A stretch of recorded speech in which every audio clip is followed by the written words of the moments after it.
The conference room at Reynolds Dynamics was dead silent. 20 executives sat with their heads down, eyes locked on the mahogany table before them. At the head of the room, Alexandra Reynolds, the young billionaire CEO, slammed a stack of documents onto the polished surface. The sound cracked like a gunshot through the tension. "If no one here has a spine, I'll find someone who does." Nobody dared to breathe. In the corner, a man in a worn maintenance uniform was cleaning the conference table. His hands were calloused, his shoulders steady. He paused and looked directly at her, his voice quiet but cutting through the silence with unexpected clarity. "Then maybe you should start by finding your heart." The room froze. Mike Sullivan was 41 years old, and most people at Reynolds Dynamics didn't see him at all. He wore the same blue maintenance uniform every day. He mopped floors, fixed broken lights, emptied trash bins. To the executives rushing past him in their $1,000 suits, he was just part of the furniture, another fixture in the building's infrastructure not worthy of recognition or acknowledgement. But Mike hadn't always been invisible. 10 years ago, he was a military engineer in the Air Force. He designed navigation systems for rescue helicopters, complex electronic arrays that guided pilots through storm clouds and mountain passes when visibility dropped to zero. His systems had saved dozens of lives guiding rescue missions through conditions that would have grounded other aircraft. He understood the delicate balance between mechanical precision and human intuition, how to create technology that enhanced a pilot's natural instincts rather than replacing them. In the Air Force, people listened when Mike Sullivan spoke. His calm voice had directed emergency evacuations during natural disasters, coordinated rescue efforts when commercial planes went down in remote areas. He never raised his voice, never needed to. There was a natural authority in his measured words, the kind that came from knowing exactly what you were talking about and exactly what was at stake if you were wrong. He had a wife named Caroline, a brilliant research biologist with a laugh that filled rooms.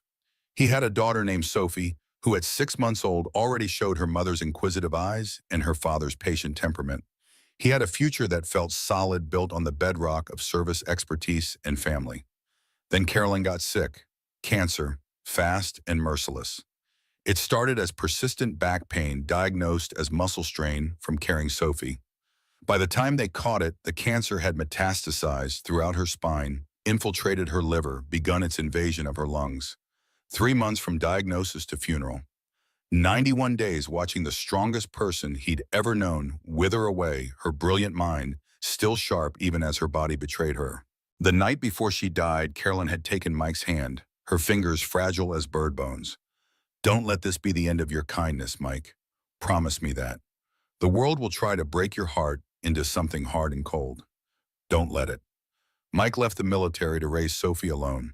The pension wasn't enough, and his specialized engineering skills required long hours at defense contractors, hours he couldn't give while caring for a grieving child. So he took the first job that offered flexible hours maintenance work. Night shifts, anything that let him be there when Sophie woke up for school, when she came home with artwork, when the nightmares about her mother came in the dark hours. Now Sophie was 10, smart and kind with her mother's smile. That smile was the only thing that kept Mike going on the hard days. And there were a lot of hard days at Reynolds Dynamics. Everyone whispered about Alexandra Reynolds, the Ice Queen, the billionaire who built a logistics empire before she turned 30. She was ruthless, brilliant, and terrifying. Mike had seen her reduce grown men to tears in the hallway. He'd watched her fire people over minor mistakes, her voice cold and cutting. She never yelled. She didn't have to. The cruelty was always delivered with surgical precision. "Your incompetence is exhausting," she told one manager last week. The man had walked out with his box of belongings 20 minutes later. Mike kept his head down. He needed this job. Sophie's private school tuition, her asthma medication, the rent on their small apartment in a neighborhood with decent schools. He couldn't afford to be noticed by Alexandra Reynolds. But he carried something with him every day, a small keychain clipped to his belt loop, a tiny pair of silver wings and Air Force emblem, a reminder of who he used to be, of the man who once believed he could save people. One morning, Mike's supervisor pulled him aside. "We need you in conference room A today. Big executive meeting, quarterly projections. Just stay quiet, clean up, don't make eye contact. Alexandra Reynolds will be there." Mike nodded. He'd done this before. But as he pushed his cleaning cart down the marble hallway, something felt different, heavier. Through the glass walls of the conference room, he could see them gathering 20 executives in tailored suits, their faces tight with anxiety. And at the head of the table, Alexandra Reynolds flipping through a presentation with a look of pure contempt. Mike entered quietly, started wiping down the far end of the table. Alexandra didn't even glance at him. The meeting began, and within 5 minutes, the temperature in the room dropped 10 degrees. Alexandra tore apart the marketing team's quarterly report. Her words were sharp, personal, designed to humiliate. "You call this work, my dog could do better, and my dog is dead." One woman's hands were shaking. A man stared at the table, his jaw clenched. Nobody spoke. Nobody defended themselves or their colleagues. Mike kept cleaning, but his chest felt tight. He'd seen this before. Boot camp sergeants who broke soldiers for sport officers, who confused fear with respect. But even they had purpose behind their methods, however misguided. This was cruelty for its own sake. Then Alexandra turned. Her eyes landed on Mike for the first time. "Clean faster," she said coldly, "or at least look useful." Something inside Mike snapped. Not anger, something quieter, something older. The part of him that used to pull people out of burning wreckage. He stopped cleaning, he straightened and looked right at her. The room held its breath. Mike Sullivan, the janitor in the worn uniform, was staring directly at Alexandra Reynolds. No one stared at Alexandra Reynolds. She tilted her head, her expression shifting from annoyance to something sharper, dangerous. "Excuse me," she said quietly. Mike set down his cleaning cloth. His voice was calm, steady, the way it used to sound when he gave orders during emergencies. "I said I look useful enough to tell when someone's hurting people to hide the fact that they're hurting inside." The silence was deafening. An executive's pen slipped from their fingers and clattered onto the table. No one moved to pick it up. Alexandra's face flushed, not with embarrassment, with rage. "What did you just say to me?" Mike didn't flinch. He'd faced worse than angry billionaires. He'd held his wife's hand as she took her last breath. After that, nothing scared him.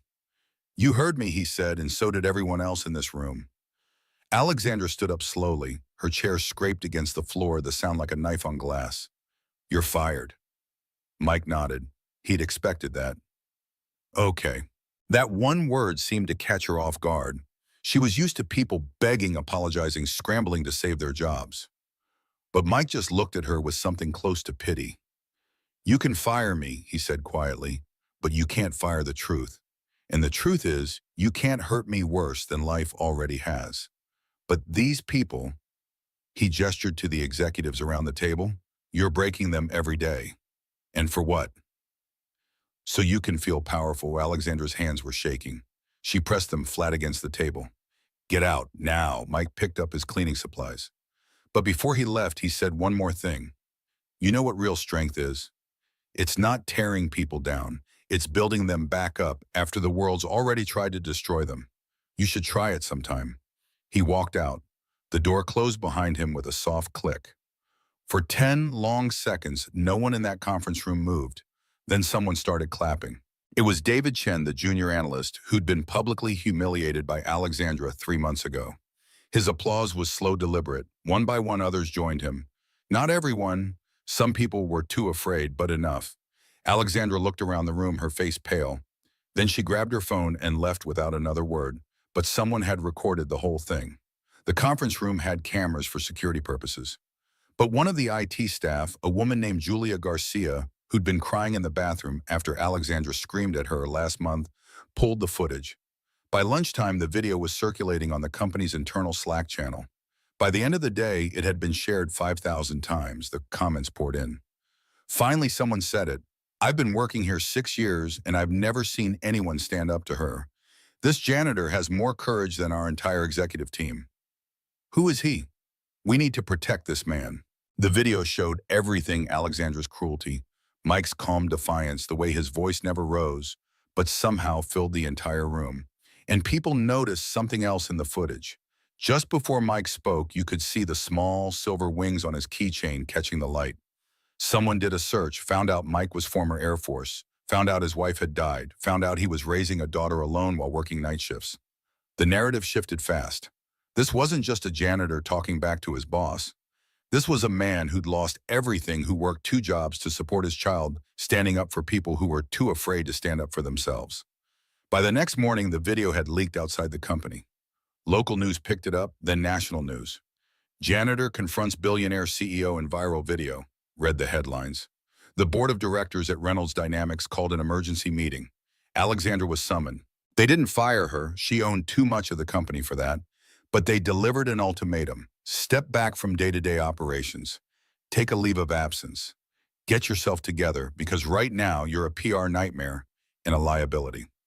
Alexandra left the building through the parking garage to avoid reporters. She sat in her car for an hour staring at nothing. Her phone buzzed constantly.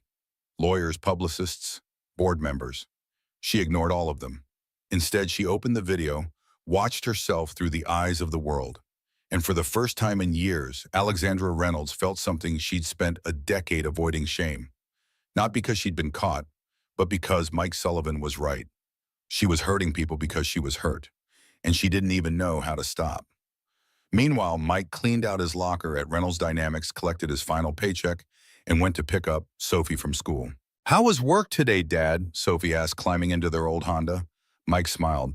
"Interesting day, sweetheart. Interesting day."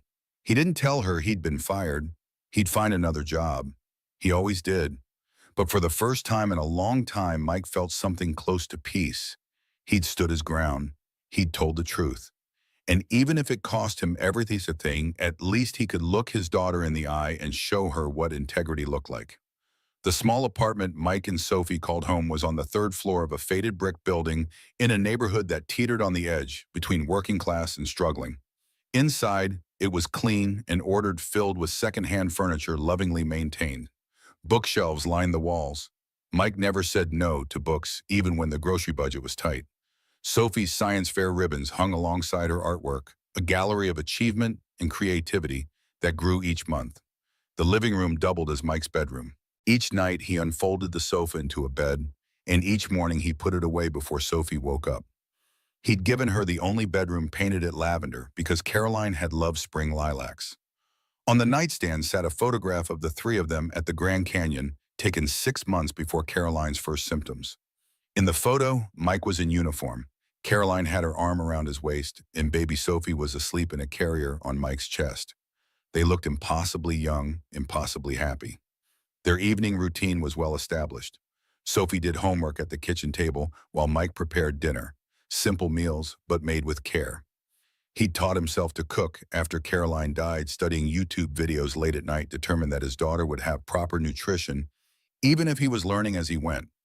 Now his chicken stir-fry was Sophie's favorite, and he'd mastered a handful of other recipes that kept them going through the week. Tonight, though, Sophie was unusually quiet as she picked at her food. "Dad, is it hard to be brave?" Mike set down his fork. "Where's this coming from, Soph? We're reading this book in school about a girl who stands up to bullies, but then the bullies just get mad at her and things get worse before they get better. And I was wondering, is it always like that?" Mike considered his words carefully. He never talked down to Sophie. Carolyn had been adamant about that. "Children understand more than we give them credit for," she always said. "Sometimes being brave means things get harder before they get easier. But that doesn't mean you shouldn't be brave." Sophie pushed a piece of broccoli around her plate. "Like when Mom was sick, you were braver then." Mike's throat tightened. "Yeah, like then." Sophie looked up, her eyes so much like Caroline's, searching his face. "Ms. Wilson gave us an assignment. We have to write about our hero." "Can I write about you?" Mike nearly choked on his water. "Me? Soph, I'm just a regular guy. Why not write about one of those scientists you like, Marie Curie or Katherine Johnson?" Sophie shook her head, suddenly resolute. "You're not just a regular guy. You're my dad. And you're brave even when it's hard. That's what heroes do." Mike couldn't speak past the lump in his throat. Instead, he reached across the table and squeezed his daughter's hand. Later, after Sophie was asleep, Mike sat at the kitchen table with his laptop searching for job listings. The severance from Reynolds Dynamics would cover about 6 weeks of expenses if they were careful. He'd been through worse financial stretches before. His phone buzzed with a text from his friend Hector, who worked as a security guard at Reynolds. "Dude, you're famous. Video of you and Reynolds is all over the company. People are calling you the janitor who stood up to the Ice Queen. You okay?" Mike typed back, I'm fine. Don't need famous. Need a job. Three dots appeared then. Working on it. Got some contacts at Riverside Elementary. They need a maintenance guy. Hours work with Sophie's schedule. Thanks, man. I owe you. Mike closed his laptop and went to the window looking out at the city lights. In apartments across the urban sprawl, millions of people were going about their lives. Working night shifts, bathing children, fighting, loving, surviving. Somewhere out there, Alexandra Reynolds was probably in her penthouse, surrounded by luxury and utterly alone. He didn't hate her. That was the strange thing. He recognized something in her eyes, something he'd seen in his own mirror in the dark days after Caroline died. A wounded animal lashing out because it knew no other way to protect itself. But while Mike had Sophie to pull him back from the abyss of grief Alexandra Reynolds had, what money power? Neither of those things could heal whatever had broken inside her. It wasn't his problem. He had enough to worry about without taking on the emotional burdens of a billionaire who'd fired him. Still, as he unfolded the sofa bed and laid out his pillow, he found himself wondering what could have happened to make someone so young, so ruthless. 3 days after the video went viral, Alexandra Reynolds' world was falling apart. The board had stripped her of operational control. Her face was on every news channel and not in a good way. Hashtags like #ToxicBoss and #BillionaireBully were trending. But the worst part wasn't the public humiliation. It was the silence in her penthouse apartment. Alexandra sat on her white leather couch staring at the floor-to-ceiling windows overlooking the city. 43 stories up, the people below looked like ants. She'd always liked that view. It made her feel powerful, untouchable. Now it just made her feel alone. Her phone rang. Her publicist. Alexandra, we need to do damage control. A public apology, maybe a donation to a workers' rights charity. We can spin this. Alexandra hung up. She didn't want to spin anything. She was tired of spinning. For the first time in years, she let herself think about her father, David Reynolds, fighter pilot, her hero. He died when she was 16, engine failure during a routine training flight. The investigation said it was mechanical error, but Alexandra always wondered if someone had checked better, if someone had cared more. After he died, her mother fell apart. Alexandra had to grow up fast. She built Reynolds dynamics in his memory, pushing herself and everyone around her to be perfect because perfect meant safe. Perfect meant people didn't die. But somewhere along the way, she'd forgotten what her father actually taught her. Take care of your crew, Alexandra. He used to say that his flight helmet under his arm as he headed out the door for another mission. A good leader lifts people up. A bad one just stands on their shoulders. She'd become the bad one. Alexandra grabbed her laptop and searched for Mike Sullivan. It wasn't hard to find him. The internet had done its work. She found his service record, Air Force Engineering Specialist, honorable discharge. She found his wife's obituary. Caroline Sullivan, beloved wife and mother, died of cancer. She found a local news article about a school fundraiser where Mike had volunteered to fix broken playground equipment. There was a photo of him with a little girl, his daughter Sophie. She had his eyes. Alexandra closed the laptop and cried for the first time in a decade. She cried for her father, for the employees she'd hurt, for the person she'd become. And then she made a decision. She needed to find Mike Sullivan. It took 2 days of searching. He wasn't at Reynolds Dynamics anymore, obviously, but Alexandra tracked him down through the school fundraiser article. He was working maintenance at Riverside Elementary, Sophie's school. Alexandra drove there herself. No driver, no assistant, just her in jeans and a plain sweater, feeling more exposed than she'd ever felt in a boardroom. It was evening. The school was mostly empty. She found Mike in the cafeteria mopping the floor. He looked up when she walked in. His expression didn't change. Miss Reynolds, Alexandra stopped a few feet away, suddenly unsure. I came to return this. She held out her hand. In her palm was the small silver keychain with the wings. He'd left it behind in the conference room that day. Mike stared at it, then at her. You drove all the way here to return a $5 keychain. Numb, Alexandra's voice cracked. I drove here because I owed you an apology. And because I needed to understand how you did it. Did what? How you stayed human after losing everything. Mike set down the mop. He looked at the keychain in her hand, then took it gently. What makes you think I lost everything? Alexandra's eyes filled with tears. I read about your wife. I can't imagine. Then don't. Mike's voice was firm but not unkind. Don't imagine my pain to make yourself feel better. If you want to understand, listen. Alexandra nodded, wiping her eyes. Mike sat down on one of the cafeteria benches. After a moment, Alexandra sat across from him. My wife died, Mike said quietly, and it broke me. For a long time I was angry. Angry at God, at the doctors, at the universe. I took that anger to work, snapped at people, pushed everyone away. He looked down at the silver wings in his hand. One night, Sophie asked me why I was always sad. She was 6 years old and she asked me if I was sad because of her. And I realized I was teaching her that love meant pain, that loss meant becoming cruel. Alexandra's throat tightened. So I made a choice, Mike continued. I could let grief turn me into someone my wife wouldn't recognize, or I could honor her by being the man she fell in love with. Kind, patient, strong enough to be gentle. He looked up at Alexandra. You asked how I stayed human. I didn't. I chose it. Every single day, even when it hurt. Alexandra's hands were shaking. My father was a pilot, Air Force like you. He died when I was 16. Engine failure. Mike's expression softened. I spent years being angry, Alexandra whispered. Angry that no one saved him. Angry that the world kept spinning like he didn't matter. I built this company to prove that I was strong enough to survive without him. But I became someone he would have hated. Her voice broke completely. I don't know how to stop being angry. Mike was quiet for a long moment. Then he slid the keychain across the table toward her. My wife gave me this the day I enlisted. She said it was a reminder that I was supposed to lift people up, not shoot them down. Alexandra looked at the tiny silver wings. I think you need it more than I do right now, Mike said. Not to keep, just to remember. You can still save people.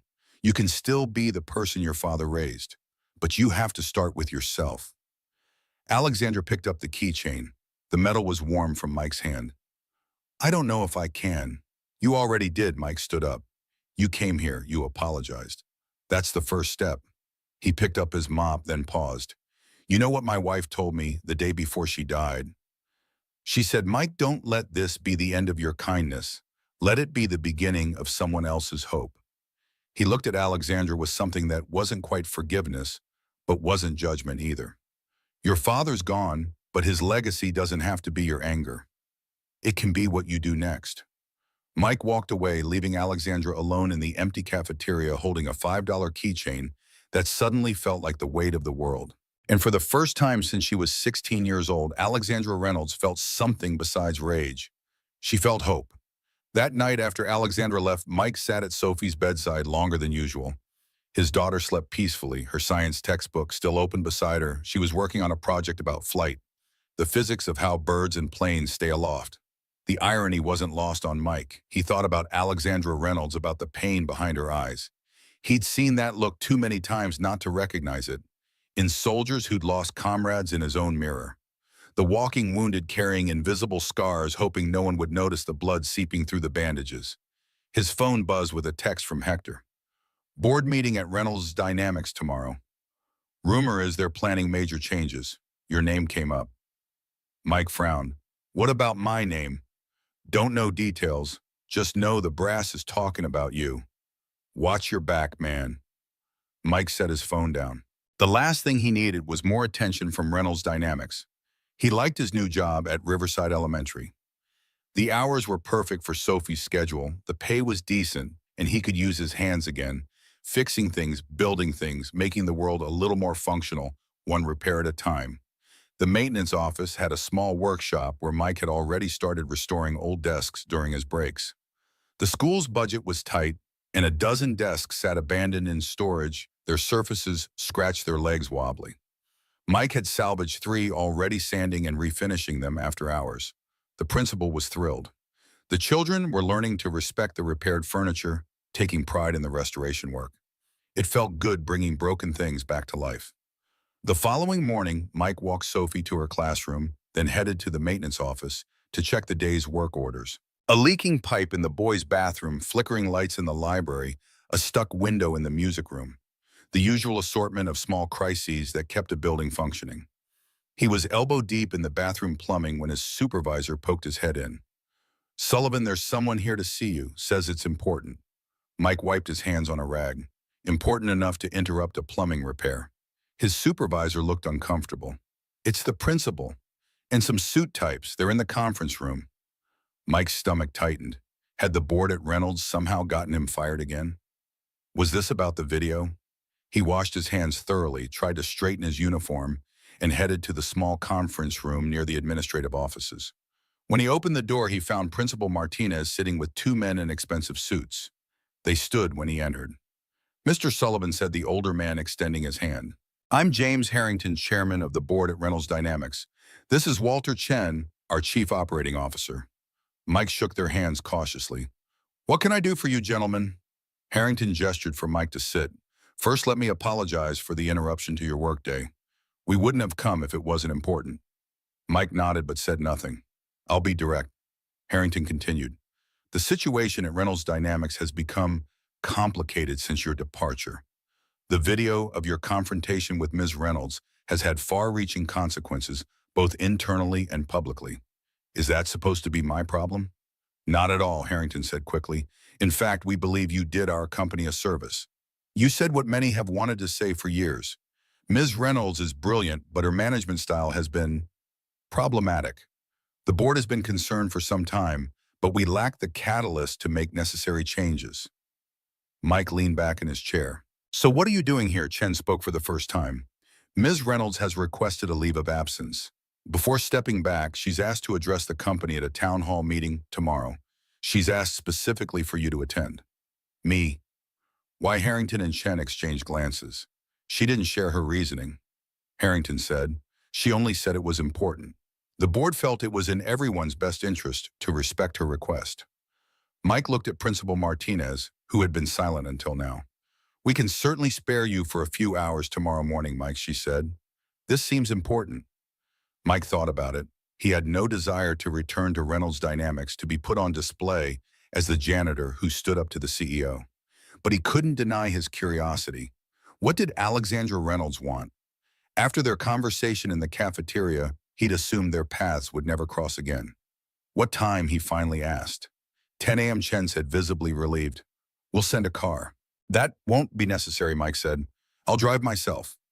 After the men from Reynolds left, Principal Martinez stayed behind. That was unexpected, she said. Mike nodded. They offered you a job, didn't they? No, Mike said truthfully. They want me to attend some company meeting. Alexandra Reynolds apparently asked for me specifically. Martinez raised an eyebrow. Alexandra Reynolds, the CEO you confronted, the one in the video that's all over the internet. That Alexandra Reynolds, Mike sighed. That's the one. Well, Martinez said, standing, this is certainly more excitement than we usually see at Riverside Elementary. The pipe in the boys' bathroom can wait until tomorrow. Take the rest of the day, Mike. Sounds like you have some thinking to do. Back in his workshop, Mike found himself staring at the half-refinished desk he'd been working on. The wood was old oak solid and true beneath decades of scratches and stains. He'd stripped away layers of varnish to reveal the grain beneath. Still beautiful. Still strong, just hidden under years of neglect and abuse. He ran his hand over the surface, feeling the smooth sections he'd already restored next to the rough patches, still waiting for his attention. Things could be restored. People could be restored. Maybe even billionaires who'd lost their way. Mike picked up his phone and texted Hector. I'll be at the town hall tomorrow. Keep your ears open. Let me know what people are saying. Will do, came their immediate response. Word is Reynolds had some kind of breakdown. Nobody's seen her for days. Mike set down his sandpaper and closed his eyes.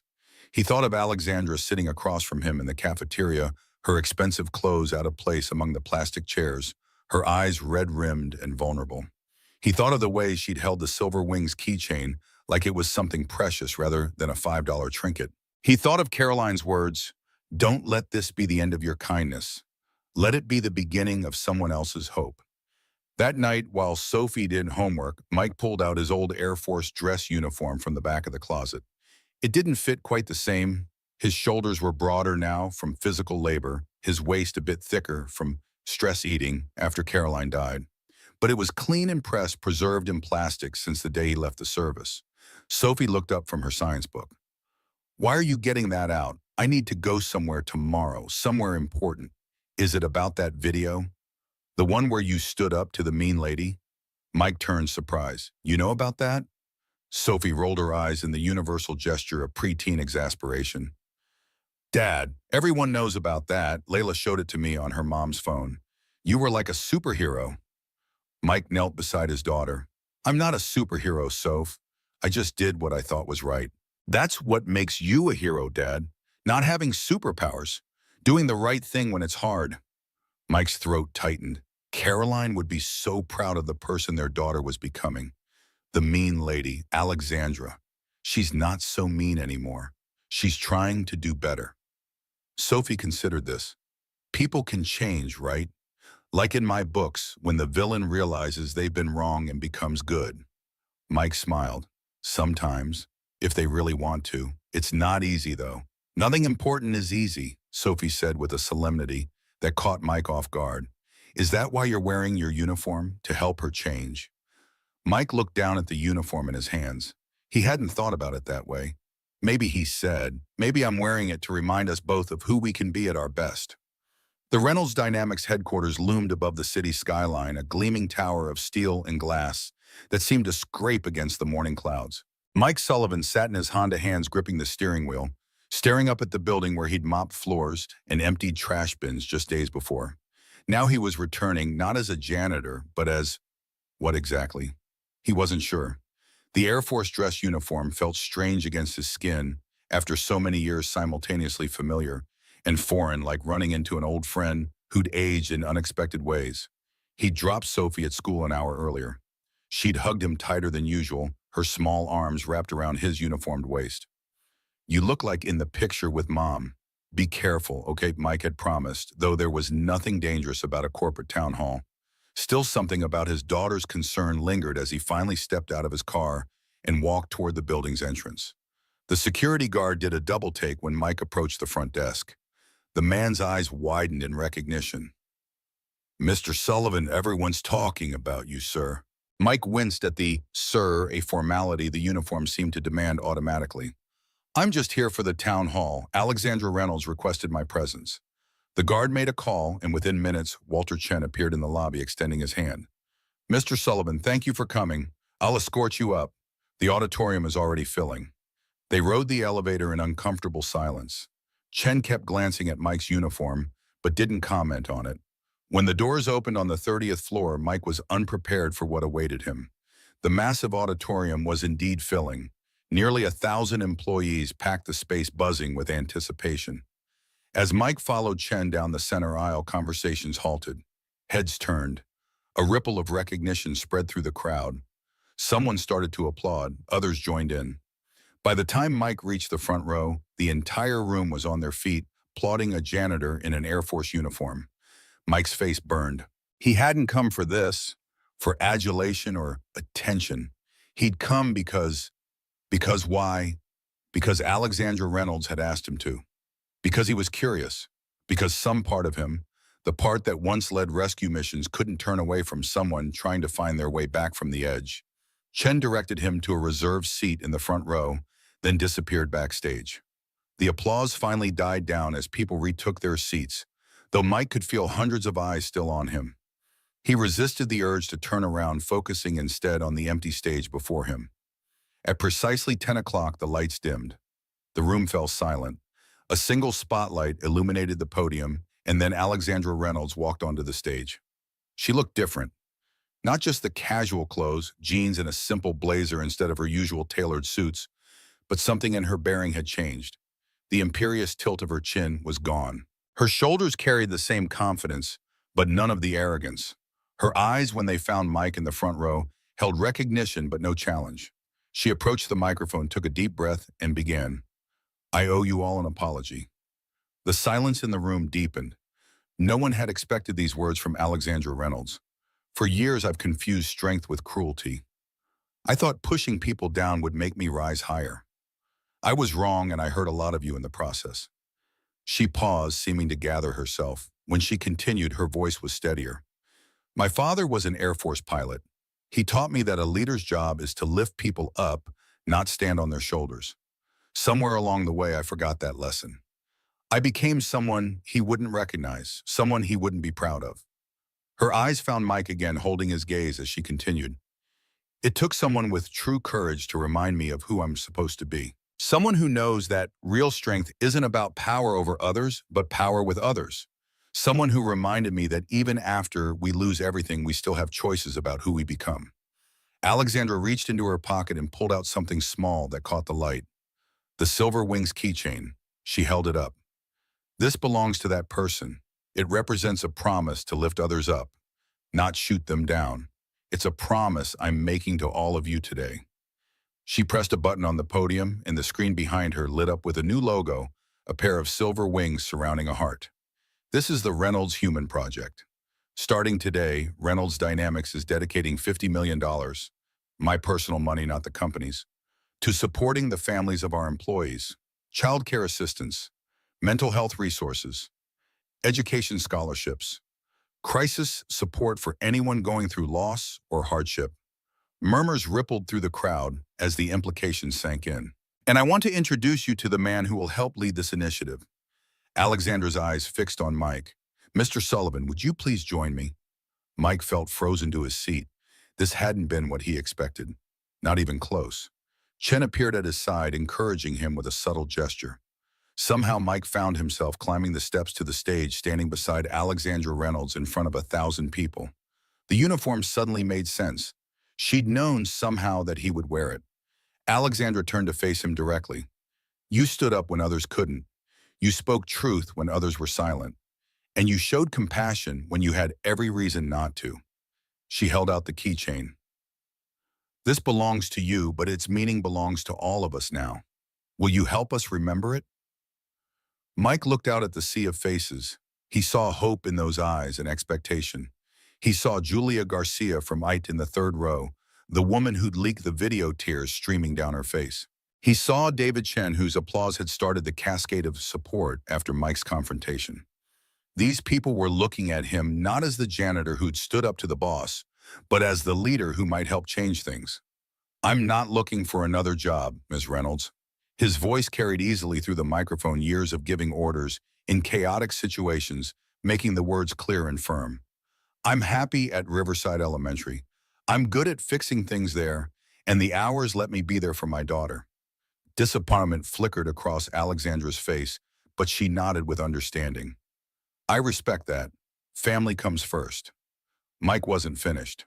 But I didn't design navigation systems by working 9 to 5. I worked when the work needed doing. If you're serious about this project, truly serious about helping families in crisis, then I'll help. Evenings, weekends, whatever it takes to get it right. Alexandra's eyes widened slightly in surprise, then crinkled with what might have been her first genuine smile in years. Deal. The applause was immediate and thunderous. Mike and Alexandra shook hands, the Silver Wings keychain pressed between their palms like a silent contract. As the cheers continued, Alexandra leaned closer to be heard above the noise. Thank you for the second chance. Mike shook his head. It's not a second chance. It's a first choice. You're choosing differently now. That's what matters. The town hall continued for another hour. Alexandra outlined changes to company policy, introduced a team of consultants specializing in positive workplace culture, and answered questions with a humility that shocked longtime employees. Throughout it all, Mike remained on stage, occasionally adding comments about what families in crisis really needed. Not just money, but flexibility, understanding, and community. By the time it ended, the mood in the auditorium had transformed from skeptical curiosity to cautious optimism. As people filed out, many stopped to shake Mike's hand or share quick stories of their own family struggles. One woman pressed a note into his palm. My sister died last year. I'm raising her kids. Thank you for understanding what that's like. Backstage, after the last employees had gone, Alexandra collapsed into a chair, emotionally drained. Was that real enough, Will? They believe I mean it. Mike considered her question carefully. People who've been hurt don't trust words. They trust actions, consistency, time. This was a good start, but it's what you do tomorrow and the day after and next month that will convince them. Alexandra nodded, rubbing her temples. I've never been good at the long game. I'm better at dramatic gestures and quick results. Mike smiled slightly. Then it's good you've got an engineer on your team now. We're all about systems that keep working long after the excitement's gone. After promising to meet later in the week to begin planning the project in earnest, Mike left the building, nodding to the security guard, who now looked at him with something approaching reverence. The weight of expectations, from Alexandra, from the employees, from himself, pressed against his shoulders as he drove back to Riverside Elementary. Principal Martinez was waiting when he arrived, curiosity evident in her raised eyebrow. "So, how was your field trip to corporate America?" Mike changed out of his uniform in the maintenance office bathroom, putting on his work clothes with a sense of relief. As he tied his boots, he explained the morning's events. Martinez whistled low. $50 million, and they want you to help run it. Mike nodded, picking up his tool belt. "Part-time. I'm not leaving Riverside. This place matters more." Martinez touched his arm, her expression serious. "Mike, this could be life-changing for you and Sophie. Don't dismiss it out of loyalty to us. We'd understand." Mike buckled his tool belt, the familiar weight comforting against his hips. "I'm not staying out of loyalty, though. I do like it here. I'm staying because Sophie needs stability, not another big change. And because there's something honest about fixing things with my hands. It keeps me grounded." He grabbed his plunger and headed for the boys' bathroom, where yesterday's plumbing problem still waited. As he worked elbow deep in the unglamorous reality of backed-up pipes, Mike found himself smiling at the contrast between this morning's applause and his current task. This was real. This was tangible. Something broken made whole again. His phone buzzed with a text from Hector. "Holy shit, man. Everyone's talking about you and the Ice Queen's big announcement. You're like a legend now. Drink soon. I want all the details." Mike texted back one-handed. "Nothing legendary about plunging toilets, but yes to drinks." When Sophie bounced into his workshop after school, her eyes were wide with excitement. "Dad, Layla says you're on the internet again. She says you're going to run a company with the mean lady now." Mike set down his sander, brushing sawdust from the half-restored desk. "Not exactly, Soph. I'm helping Ms. Reynolds with a project to help families. But I'm still working here. Nothing's changing for us." Sophie climbed onto a stool, swinging her legs as she studied his face. "Is she still mean?" Mike considered the question seriously. "I think she's trying not to be. People can get stuck in bad patterns, making the same mistakes over and over. But sometimes they find the courage to try something new." Sophie nodded sagely, "Like when I kept getting math problems wrong because I was multiplying instead of dividing. I had to stop and think differently." Mike smiled, tousling her hair. "Exactly like that, just with bigger consequences." That evening, as Mike prepared dinner, his phone rang with an unfamiliar number. "Mr. Sullivan, this is James Harrington from Reynolds Dynamics. I hope I'm not interrupting your evening." Mike stirred the pasta sauce phone tucked between ear and shoulder. "Just making dinner for my daughter." "What can I do for you, Mr. Harrington? The board is extremely pleased with how this morning went. We believe the Reynolds Human Project could transform the company's culture and public image. We'd like to formalize your involvement." Mike listened as Harrington outlined a consulting arrangement. 20 hours a week, flexible schedule, substantial compensation. The figure Harrington named made Mike nearly drop the wooden spoon into the sauce. It was more than triple his current salary at Riverside. "We understand your commitment to your current position," Harrington continued. "This arrangement allows you to maintain that while making a significant impact with us. And of course, comprehensive benefits would be included for both you and your daughter." Mike thought of Sophie's asthma medications, the private school tuition that stretched his budget, to breaking the college fund that remained stubbornly empty. "I need to think about this, Mr. Harrington. Can I give you my answer in a couple of days?" "Of course. Take the time you need. We're not going anywhere." After they hung up, Mike stood staring at the bubbling sauce, lost in thought. The money would solve so many problems. But was it the right choice? He had promised Caroline that he would put Sophie first always. Was this opportunity what was best for their daughter? Or was it his own ego responding to the chance to be more than a janitor again? His phone buzzed with a text, this time from Alexandra. "Board offered you the consultant position." Mike typed back, "How did you know? 3 dots then." "Because I suggested it. This isn't Charity Sullivan.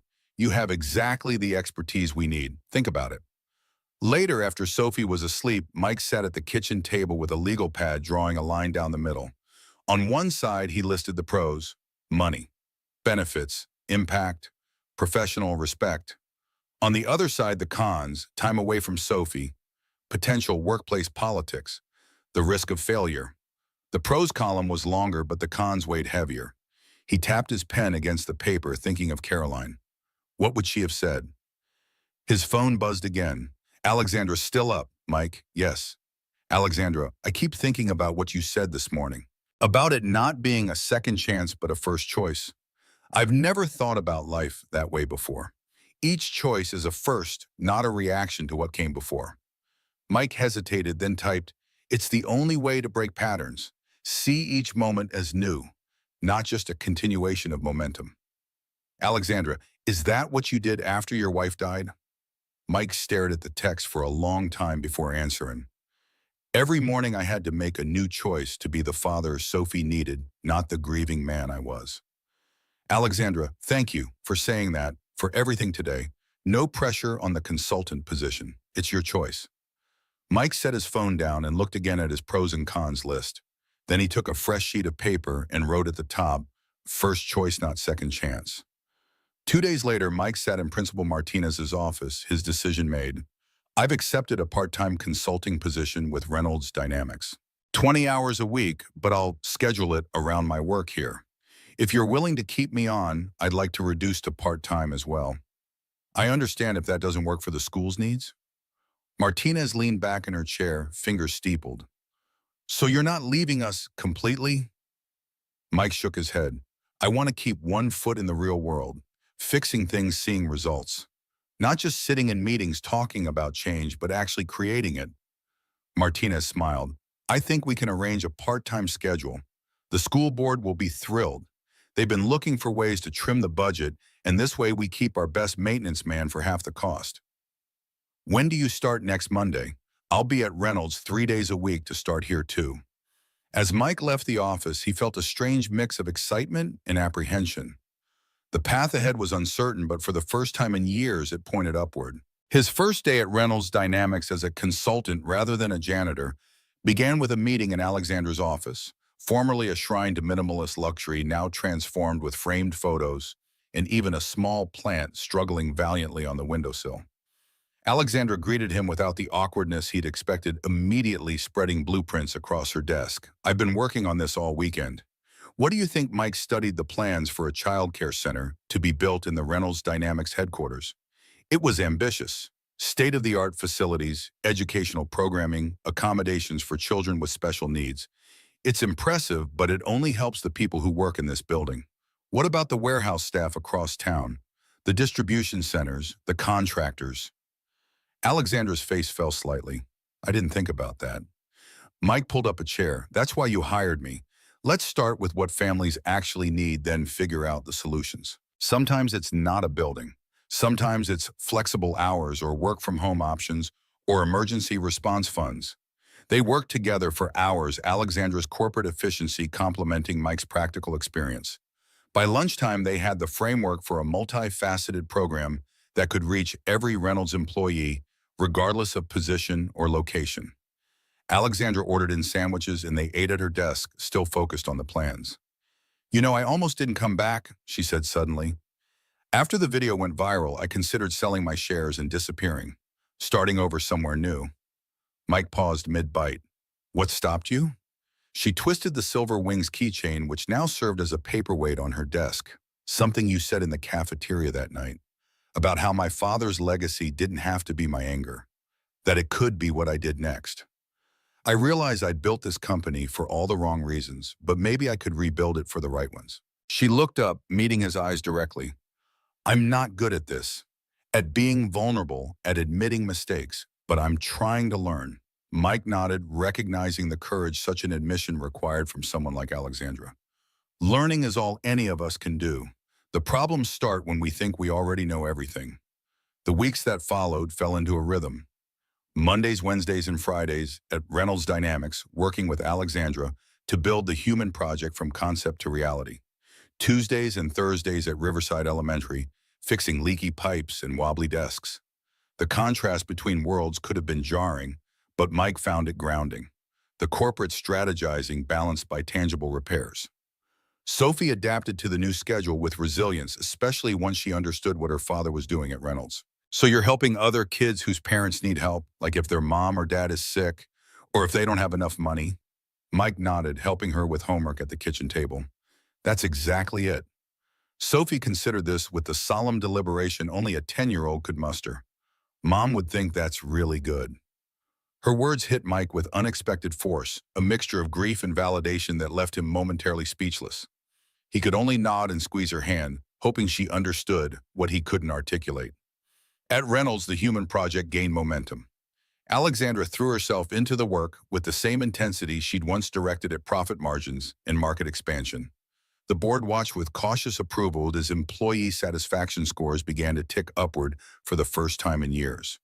The first initiatives launched: an emergency fund for employees facing medical crises, childcare subsidies, mental health resources.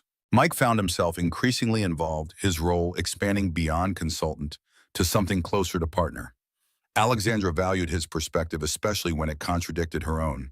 Their debates could be spirited, but never devolved into the power struggles typical of corporate hierarchy. I don't understand why we need to involve the employees in decision-making, Alexandra argued during one planning session. We're giving them resources. Isn't that enough? Mike leaned forward, his engineer's precision evident in his counterpoint. Think of it like designing a rescue system.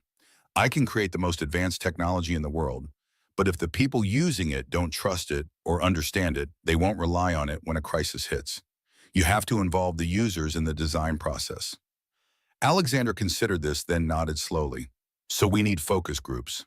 Surveys? We need to listen, really listen, not just to what people say they want, but to what they actually need. Sometimes those aren't the same thing. The next day, Alexandra cleared her schedule and spent hours in the company cafeteria, moving from table to table, asking employees about their families, their challenges, their suggestions for the human project. The conversations were awkward at first. Employees stunned to find the CEO sitting down beside them, asking about their children's names and ages. But as word spread that she was genuinely listening, the reluctance gave way to cautious engagement. That evening, Alexandra called Mike at home, her voice animated with discovery. You were right, I had no idea what our people are dealing with. Maria in accounting is caring for her mother with dementia. Rick in sales has a son with autism who needs specialized therapy the insurance barely covers.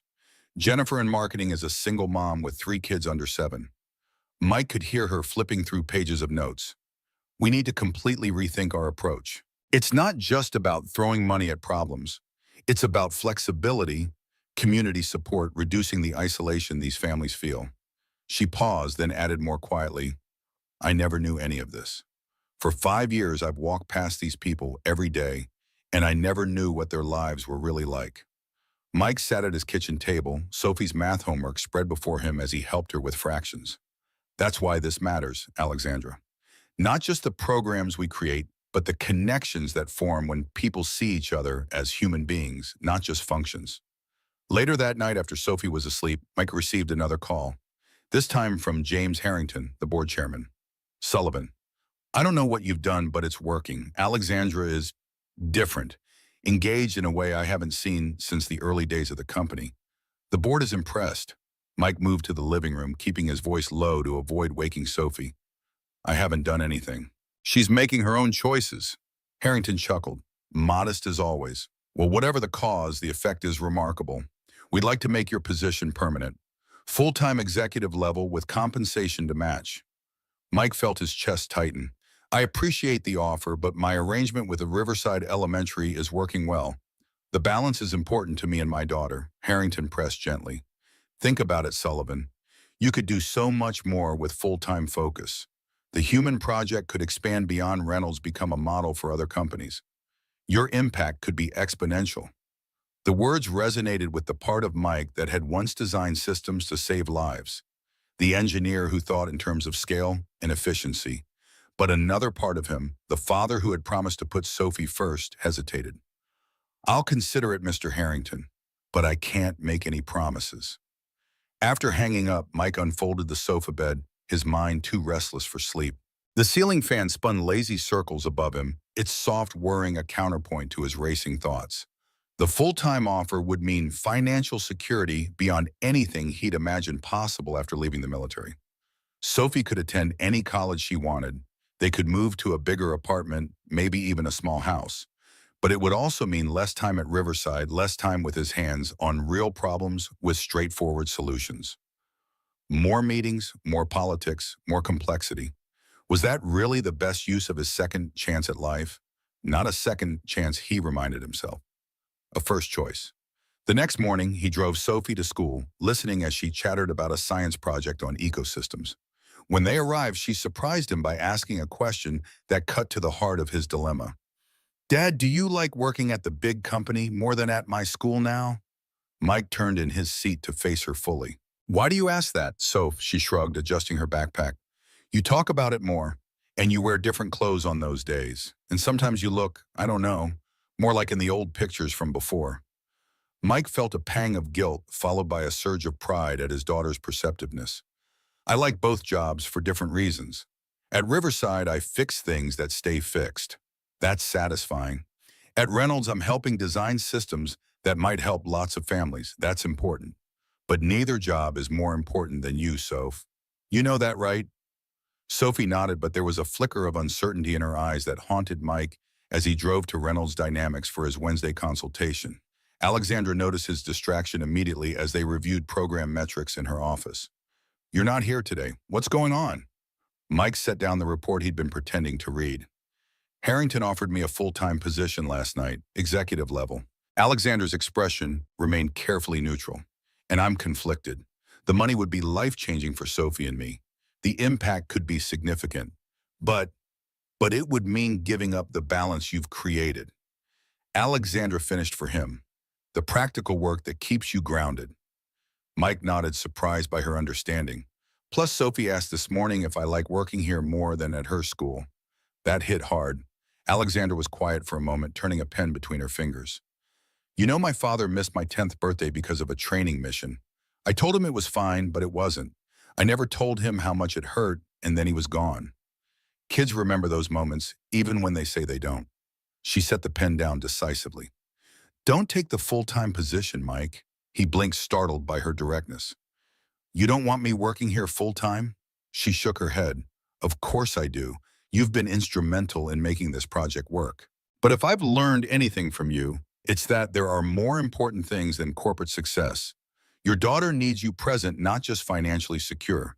And you need the balance of both worlds. Her gaze was steady, her voice firm. The human project is about putting families first. If we can't do that for the man who inspired it, what's the point? Relief washed through Mike, followed by gratitude for Alexandra's unexpected perspective. It was further evidence of how much she'd changed. The old Alexandra would have pushed for whatever served the company's interests, regardless of personal cost. I'll tell Harrington no then. Alexandra nodded, a small smile playing at her lips. Tell him I forbade it. He can blame the Ice Queen one last time. The moment of understanding between them lingered.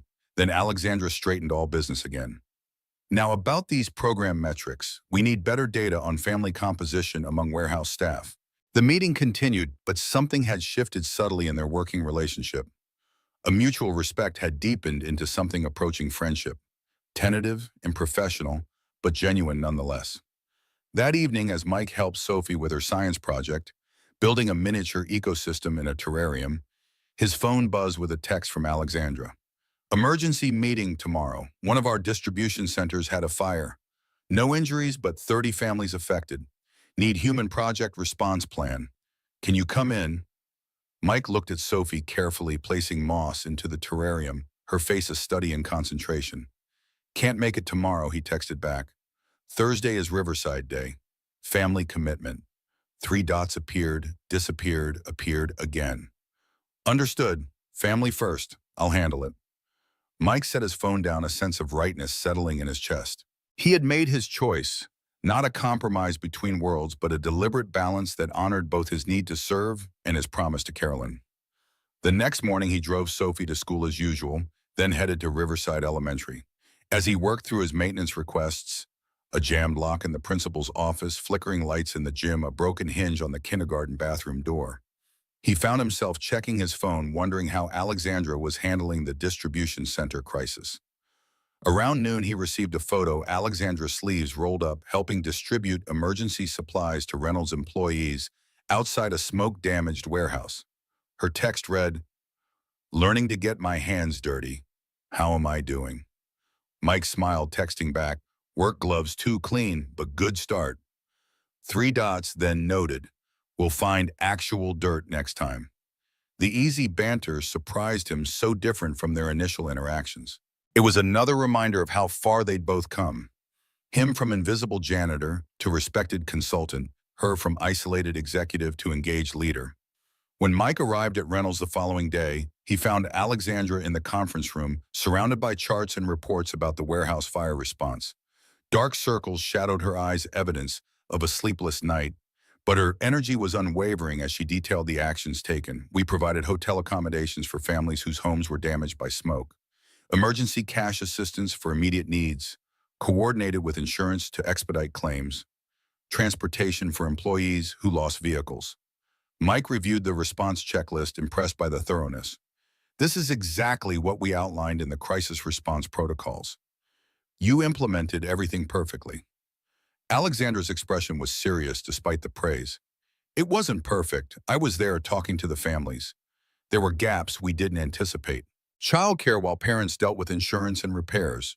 Trauma support for kids who were scared about the fire. Pet boarding for displaced families. She pushed her hair back from her face, exhaustion momentarily visible. We need to expand the crisis protocols. This was just a warehouse fire with no injuries. What if something worse happens? Mike recognized the pattern. Alexandra channeling anxiety into action, always seeking the next problem to solve. It was what made her an effective CEO, but it could also be a defense mechanism, a way to avoid feeling the weight of events by staying in constant motion. Alexandra, you need to rest. You've been going for 30 hours straight? She waved dismissively. I've pulled all-nighters for quarterly reports. This actually matters. Mike's voice firmed. Rest isn't weakness, it's maintenance. You'd never run machinery for 30 hours without a cooldown. Your brain deserves the same respect. Alexandra paused, seemingly struck by the engineering perspective. Is that how you think about it? As maintenance, Mike nodded. Systems break down without proper maintenance. Doesn't matter if it's a helicopter, a school building, or a human being. Alexandra looked at the chaos of papers spread across the conference table, then back at Mike. I suppose the crisis is contained for now. The emergency team can handle the next 12 hours. She stood gathering her jacket. I'll go home, shower, sleep, but I'll need your help tomorrow expanding those protocols. Mike agreed, relieved that she was willing to take a break. As she left, she turned at the door. Sullivan. Mike looked up. You were right to stay at Riverside yesterday. What we're building here, it has to work for real people with real lives, not just look good on paper. You keep us honest about that. The words stayed with Mike as he spent the afternoon reviewing emergency response data, identifying gaps for the expanded protocols. This project was making a tangible difference in people's lives, as immediate and real as fixing a broken pipe or rebuilding a desk. Different tools, different methods, but ultimately the same purpose, making broken things whole again. That evening, as Mike made dinner with Sophie, his phone buzzed with another text from Alexandra. What did your wife love most about you? The question caught him off guard, its personal nature a departure from their professional exchanges. He set the phone down, considering whether to answer, how to answer. Sophie noticed his expression. What's wrong, Dad? Nothing's wrong, just a question I'm not sure how to answer. She peered at his phone screen, reading the message before he could stop her. That's easy. Mom loved that you always fixed everything, but you never tried to fix her. That's what she told Aunt Jen when I was little. I heard them talking. Mike stared at his daughter, a flood of memories washing over him. Caroline frustrated with well-meaning friends who offered solutions when she just needed to be heard. Caroline thanking him for sitting with her fear without trying to minimize it. Caroline in her hospital bed telling him, you gave me the space to be brave in my own way. He picked up his phone and typed, Carolyn said I gave her space to be her whole self, that I listened more than I spoke, that I was brave enough to be gentle. He hesitated, then added, why do you ask? The response came quickly, trying to understand what real strength looks like. Still learning. Mike felt a twinge of something unfamiliar. Not quite concern, not quite affection, but a recognition that Alexandra's journey was becoming something personal, not just professional. She was genuinely trying to rebuild herself according to better blueprints, and somehow he had become part of that process. The following weeks brought new challenges and successes for the Human Project. The expanded crisis protocols were implemented just in time for a severe winter storm that affected several Reynolds facilities. Employee participation in program development increased with volunteer committees forming to address specific needs. The board approved additional funding after seeing initial results. Through it all, Mike maintained his balance. 3 days at Reynolds, 2 at Riverside evenings, and weekends with Sophie. The routine suited him, providing both purpose and perspective. He found himself looking forward to his days at Reynolds to the complex problems and meaningful impact, but also to his days at Riverside to the simplicity of tangible repairs. Alexandra continued her transformation, not without setbacks. Occasional flares of the old impatience moments of reverting to command rather than collaboration, but with consistent progress. She referred to these moments as system failures, adopting Mike's engineering terminology. Had a system failure in the budget meeting, she texted him one evening, snapped at the CFO for questioning the Human Project allocation. Need to recalibrate.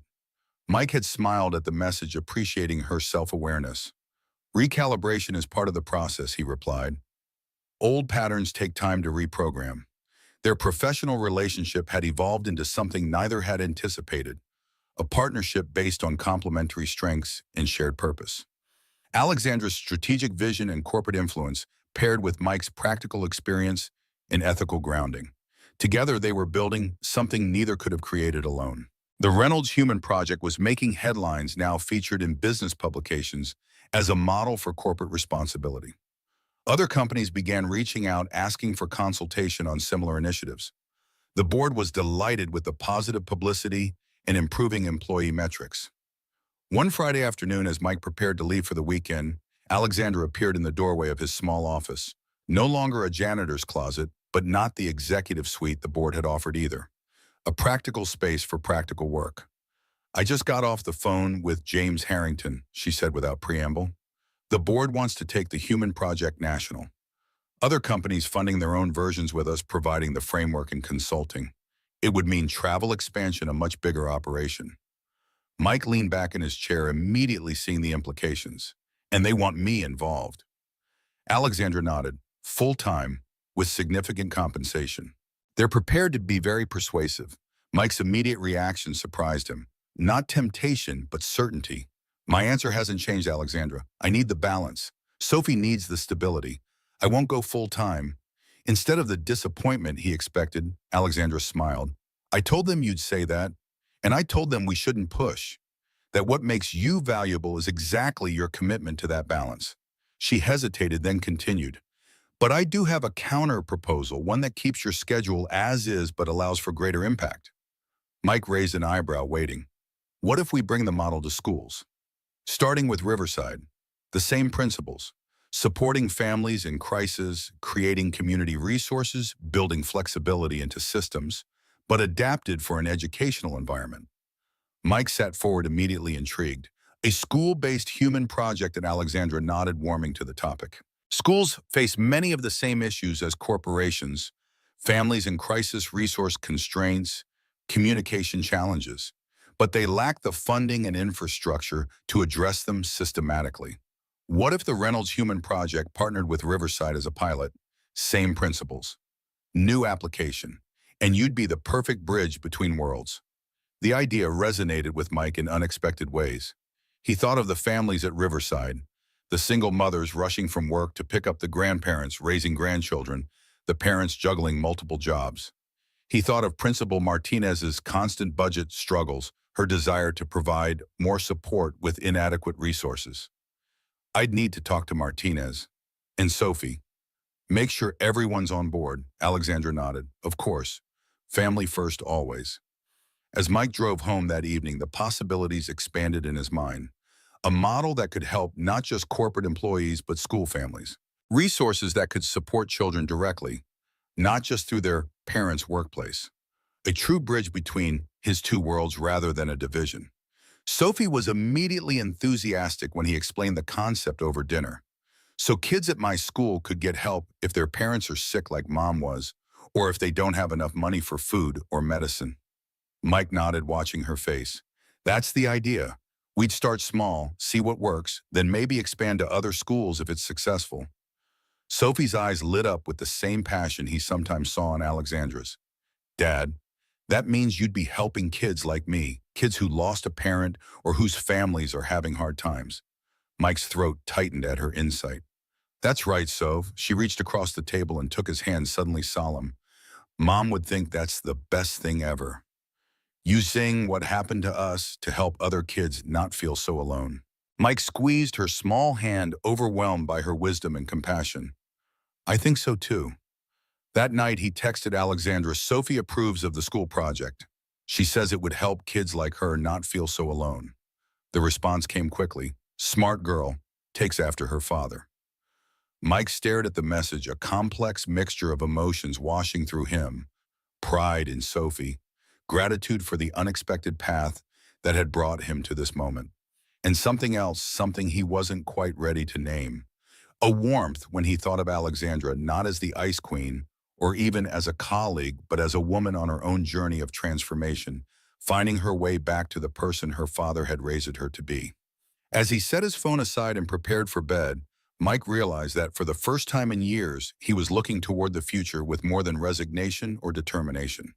He was looking forward with hope. The first winter storm of the season descended on the city with unexpected ferocity. From his office window at Reynolds Dynamics, Mike watched snowflakes swirl against the glass, gathering momentum, transforming from gentle powder to blinding sheets of white. Weather forecasters had predicted a dusting. Instead, the city was disappearing under a heavy blanket of snow. His phone buzzed with a weather alert: blizzard conditions, roads closing, schools shutting down early.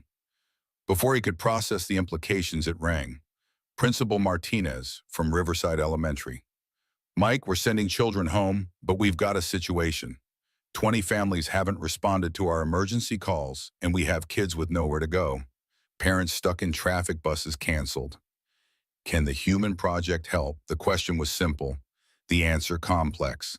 The school initiative was still in development, not yet operational. Resources were allocated, but systems weren't in place.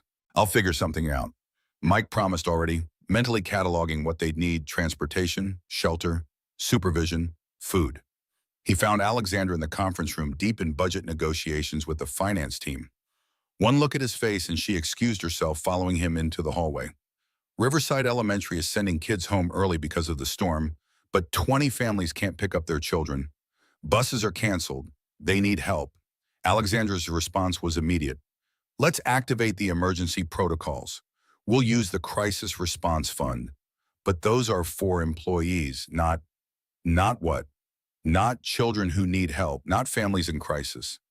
Alexandra's eyes flashed with the determination that had built a billion-dollar company. This is exactly what we created the Human Project for, Mike. Let's put it to work. Within 30 minutes, they had mobilized. Reynolds Dynamics employees with four-wheel drive vehicles volunteered as drivers. The company cafeteria packed meals. HR staff with childcare clearance offered supervision. Mike coordinated with Martinez, collecting addresses, emergency contacts, medical information. As they prepared to deploy, Alexandra pulled Mike aside, her expression serious. You should go home to Sophie, make sure she's safe. I can manage this. Sophie's with her friend Layla today, and Layla's mom is a nurse who lives 2 blocks from the school. They're already home safe. Mike checked his watch. Let's get this done. The next 4 hours passed in a blur of logistics and improvisation. Alexandra surprised Mike, abandoning her executive detachment to work in the trenches, helping children into vehicles, distributing emergency contact cards, personally calling parents trapped in gridlock traffic to assure them their children were safe. When one little boy began crying for his mother, Alexandra knelt beside him, her voice gentle, as she promised they would find her. For a moment, Mike glimpsed the person beneath the CEO, a woman who perhaps understood loss and fear better than anyone realized. By evening, all 20 children had been safely reunited with their families. The Reynolds Dynamics lobby, temporarily converted into a crisis center, emptied of its small, anxious occupants. As the last family departed with tearful thanks, Mike and Alexandra found themselves alone in the cavernous space, the storm still raging beyond the glass doors. That was the Human Project's baptism by fire, Alexandra observed, dropping into one of the lobby chairs, exhaustion evident in the slope of her shoulders. No press releases, no corporate announcements, just doing the work. Mike nodded, taking the seat beside her. Their response had been imperfect but effective. Exactly the kind of real-world test that revealed a program's true strengths and weaknesses. We need better coordination with schools, he noted. Emergency contact protocols, transportation arrangements established in advance, and we should consider creating a network of safe houses, vetted homes close to schools where children could go in emergencies. Alexandra listened, her tired eyes still alert, analytical. The impromptu crisis had demonstrated both the potential and the limitations of their project. Theory meeting practice in the crucible of urgent need. I was wrong, she said after a moment, about so many things. Mike raised an eyebrow, waiting. I used to think business was about numbers, profit margins, market share. Alexandra stared out at the snow-obscured city. Today I realized it's actually about contingency plans for snowstorms, making sure children have somewhere to go when the world goes sideways. Mike smiled slightly. It was an oversimplification, but there was truth in it. The most sophisticated systems ultimately existed to serve very basic human needs: safety, connection, care. It was easy to forget that in boardrooms and budget meetings. One of the fathers today, the electrician with twins, he cried when he picked up his daughters. Alexandra's voice was quiet, reflective, not because they were in danger, but because we cared enough to help. I've made people cry before, but never like that. The admission hung in the air between them, heavy with the weight of past actions and present transformations. You're building something that matters, Mike told her simply. We are, she corrected, then checked her watch. It's nearly 8. You should get home to Sophie. The storm had abated somewhat, though the streets remained treacherous. Mike called Layla's mother, confirming that Sophie could stay the night, then arranged for one of the Reynolds drivers to take him home. As he collected his things from his office, Alexandra appeared in the doorway. The board wants a formal presentation on how the human project responded to today's crisis, she informed him. 2 weeks from now. They're considering a significant funding increase based on today's success. Mike nodded, surprised but pleased. Funding had been their most persistent challenge. Ambitious plans restricted by limited resources. An increase would allow them to implement many of the improvements they'd identified. I'll put together the data, run the numbers on how many families we can potentially assist with expanded resources. Alexandra shook her head. No spreadsheets this time, Mike. I want you to tell the story of today. The father with the twins, the little boy waiting for his mother, the real people, not just statistics. The board needs to see what I saw. Mike recognized the strategy, humanizing the project, making abstract concepts concrete through specific examples. It was smart business, but there was something else in Alexandra's request, a genuine desire to honor the human connections that had formed during the crisis. As he pulled on his coat, she added, I'm going to recommend that the board approve funding for the school initiative immediately. After today, I don't think we can wait. Their eyes met, a silent understanding passing between them. The school initiative was more than just another program to Mike. It was personal, a chance to help children like Sophie, families like his own. Alexandra's support meant more than she probably realized. 2 days later, the city had returned to normal. Snow plowed into dirty piles along curbed streets, passable schools reopened. Mike divided his time between Riverside and Reynolds, working with both institutions to formalize the emergency response protocols that had evolved organically during the storm. The experience had accelerated the timeline for the school initiative, turning theoretical plans into concrete actions. At Riverside Elementary, Mike met with Principal Martinez and the school board, presenting the proposed partnership with Reynolds Dynamics. The school's resource limitations had been starkly illuminated by the storm, and they welcomed the prospect of additional support. Martinez, ever practical, raised the question of long-term sustainability. What happens when Reynolds Dynamics moves on to the next PR opportunity? When the novelty wears off, Mike understood her skepticism. The corporate world was littered with abandoned initiatives, charitable efforts that evaporated when they no longer served strategic objectives. But he believed this was different. This isn't about PR, he assured her. Alexandra Reynolds is committed to making this work for the long term. The funding structure includes a 10-year sustainability plan with an endowment to ensure continuity regardless of corporate priorities. Martinez seemed surprised by this level of foresight, though not entirely convinced. You trust her that much? After what happened, Mike considered the question carefully. Trust was earned, not given, and Alexandra had certainly earned his. Not through promises or apologies, but through consistent actions that aligned with her stated values. I trust that she understands what's at stake, he answered finally, and I trust that she wants to get this right. The meeting ended with tentative approval contingent on final budget details and implementation plans. As Mike left the principal's office, he encountered Sophie in the hallway, released early from her classroom for a dental appointment. Her face lit up when she saw him, but there was something hesitant in her expression, a question forming. Dad, is it true that you and Ms. Reynolds helped kids during the snowstorm? Layla's mom told her you were like superheroes. Mike knelt to her level, smiling at the exaggeration. Not superheroes, Soph, just people who had resources others needed. We helped because we could. Sophie considered this, her young face serious. Like when Mom got sick and her friends brought us dinner every night. The comparison caught Mike off guard. The simple insight cutting through layers of corporate strategy and program development to the essential truth at the heart of the human project. Yes, he managed past the sudden tightness in his throat. Exactly like that. Sophie nodded, satisfied with the explanation. Then I want to help too. She pulled a folded paper from her backpack. I made a list of things kids might need when their parents are sick or when bad things happen. Mike unfolded the paper, reading his daughter's careful handwriting. Quiet places to do homework, special stuffed animals. People who don't ask too many questions. Snacks for when you don't feel like eating dinner. Books about kids whose parents died so you don't feel weird. The list continued, painfully specific, achingly honest. The needs of a child who had experienced loss, articulated with clarity that no focus group or consultant could match. Mike felt something shift in his understanding of the project's potential. They had been thinking like adults, focusing on practical supports and measurable outcomes. Sophie was offering a child's perspective, emotional needs that were harder to quantify but equally important. Can I give this to Ms. Reynolds? He asked, carefully refolding the paper. Sophie nodded but looked uncertain. Do you think she'll listen? Grown-ups usually think they know everything already. Mike tucked the list into his pocket. Ms. Reynolds is learning to listen, he promised, and this is exactly what she needs to hear. That afternoon, he presented Sophie's list to Alexandra in her office.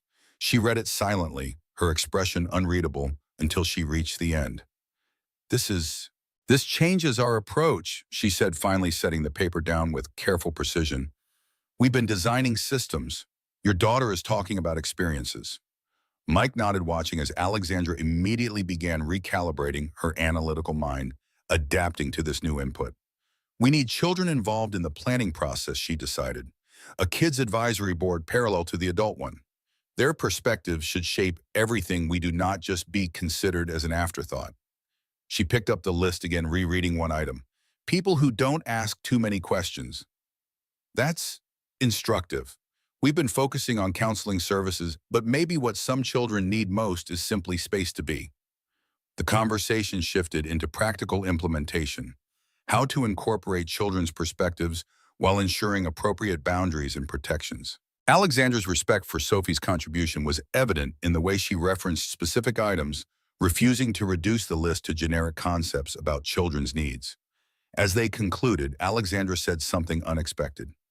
Do you think Sophie would be willing to meet with me to talk about her ideas directly? Mike hesitated, protective instincts flaring. Sophie was not a prop for corporate philanthropy, not a token victim to be trotted out for sympathetic optics. Alexandra seemed to read his concern. Not for publicity, she clarified quickly. No photos, no mentions in reports. I just think I could learn from her, if that's something she'd be comfortable with. The request was so contrary to the Alexandra Reynolds of 3 months ago, the woman who had dismissed employees' personal circumstances as irrelevant to business objectives, that Mike momentarily struggled to reconcile the two versions. This evolution wasn't performative. It was fundamental, reshaping her approach to both business and human connection. I'll ask her, he promised. It would be her choice. That evening, as they prepared dinner together, Mike relayed the conversation to Sophie, watching carefully for her reaction. Ms. Reynolds wants to talk to me, like actually talk to me, not just say hello. Mike nodded, slicing vegetables for the stir-fry. She wants to learn from you about what kids need when they're going through hard times, but you don't have to if you don't want to. Sophie considered this methodically, setting plates on the table. Is she still scary? The question made Mike smile. Alexandra Reynolds could certainly be intimidating, but not in the way she once was. She's different now, he explained. Still intense, still focused, but trying to use that intensity for good things. Sophie nodded solemnly. Then I'll talk to her, but not in her big office building, somewhere normal. The wisdom in this condition struck Mike anew. His daughter intuitively understood that environment-shaped interaction, that power imbalances could be reinforced by physical spaces. Somewhere normal was exactly right. 2 days later, they met Alexandra at a small cafe near Riverside Elementary. Neutral territory with hot chocolate and cinnamon rolls. Alexandra arrived precisely on time, dressed more casually than Mike had ever seen her, in jeans and a simple sweater. The deliberate choice was not lost on him, an attempt to minimize the adult-child power differential, to present herself as approachable rather than authoritative. The initial awkwardness dissipated quickly as Sophie, emboldened by Alexandra's genuine interest, began explaining her ideas about supporting children during family crises.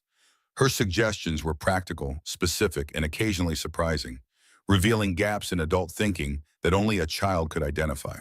When my mom was in the hospital, people kept asking how I was doing. Sophie explained, systematically breaking her cinnamon roll into small pieces. But they really wanted me to say okay so they would feel better. What I needed was for someone to say it's okay to not be okay. Alexandra listened intently, occasionally asking clarifying questions, but mostly absorbing Sophie's perspective without interruption or interpretation. There was something almost methodical in her attentiveness, as if she were memorizing not just the content but the delivery, learning a new language of empathy and experience. The conversation shifted when Sophie unexpectedly asked, "Did you lose someone too?" The question hung in the air, personal in a way that crossed professional boundaries. Mike started to intervene to explain that some questions were too private, but Alexandra responded before he could. "My father," she said simply. "I was 16.